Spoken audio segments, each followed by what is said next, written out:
Welcome, ladies and gentlemen, and today I want to explain some facts here.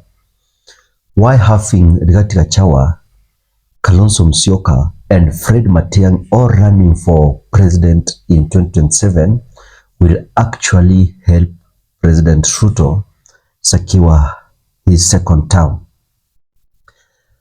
I want to tell you that this is about pure numbers and politics strategy. It's not all about the protests we are experiencing and high taxes. So, in this analysis, I'll consider four things. Number one, how vote splitting works in this country, why a crowded ballot is an added advantage to President Ruto. Number three, the role of Rigathi Gachagua's US tour and how President Ruto could win despite losing popularity. Those are the four major things I consider in this analysis. Ladies and gentlemen, welcome to my channel. This is DMtv Kenya.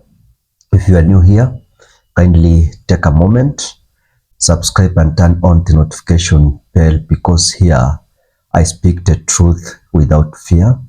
And this time I want to break down in pure facts why Gachagua, Kalonzo, Matiang'i all running for president in 2027 could actually help President Ruto to win the second term in 2027 elections. Number one, let's talk about vote splitting. In Kenya, the president is elected by a simple majority plus 25% of the votes in at least 24 counties. That means if many candidates divide the votes, you don't even need 50% to win. You just need to stay ahead of everyone else. You need to be ahead of number two. Now, let's look at the regions. Mount Kenya votes are traditionally very big. In 2022, they played a big part in Ruto's win. And if Gachagua runs, he will pull some of these votes away from President Ruto.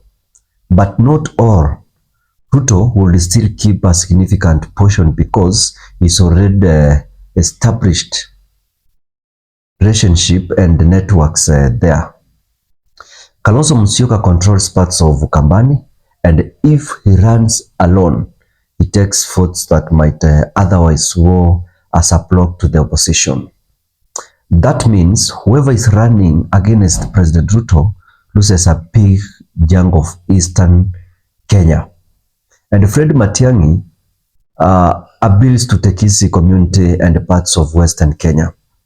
If he joins the race, he splits the Western and the Kusi votes. Again, this will weaken opposition chances of forming a united front. And here is where these three candidates need to come together. Let me do a simple mathematics here. Gachagua takes 30 to 40% of Mount Kenya. Kalonzo Musyoka takes 70 to 80% of Eastern, and Matiang'i takes a share of Western and Kisii votes. That leaves Raila or any single opposition candidate with a smaller scattered votes from multiple regions, because there must be another candidate apart from this five mentioned. Ruto, even if he loses, he will still get support with just 40 to 45 national, because the opposition votes will be too divided to form a clear majority. And this is the secret to President Ruto's hope for 2027. He doesn't need everyone to love him, and he just needs the opposition not to unite. Those two things. Now, about Gachagua's US tour, It's significant. And this one, I want to tell you that Gachagua has gone to USA to look for funds and get endorsed from USA. So hii nayo staki tupige siasa mingi. Gachagua atasimama upresident 2027. He's not going to support anyone.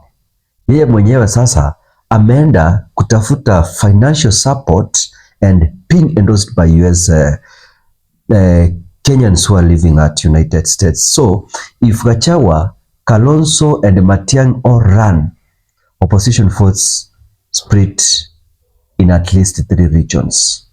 Ruto remains the strongest single candidate, and Ruto only needs to stay above whoever comes number 2.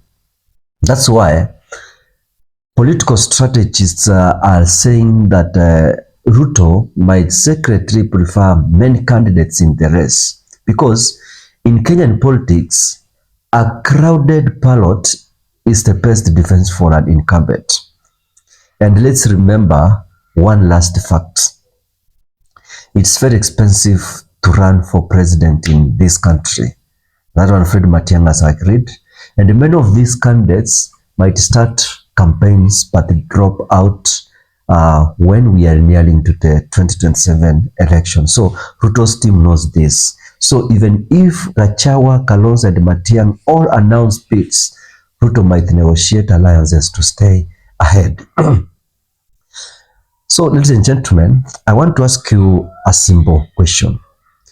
Do you believe Gachagua, Kalonzo and Matiang'i will really stay in the race up to the end? Or will they strike deals that could still challenge President Ruto? And do you agree that a split opposition will help President Ruto to win 2027 elections? Drop a comment below and let's talk. Subscribe to my YouTube channel for fearless truth. Here, I say what others fear to say. This has been a nice topic where I expect you to drop comments and they'll open a basis of my next discussion. But I want to tell you, Gachagua needs to be careful. Even if they say that Gachagua will not fight for 2027, President Ruto might not block him. They just give him the chance to split the opposition votes. And that's the secret that the government has right now. Goodbye.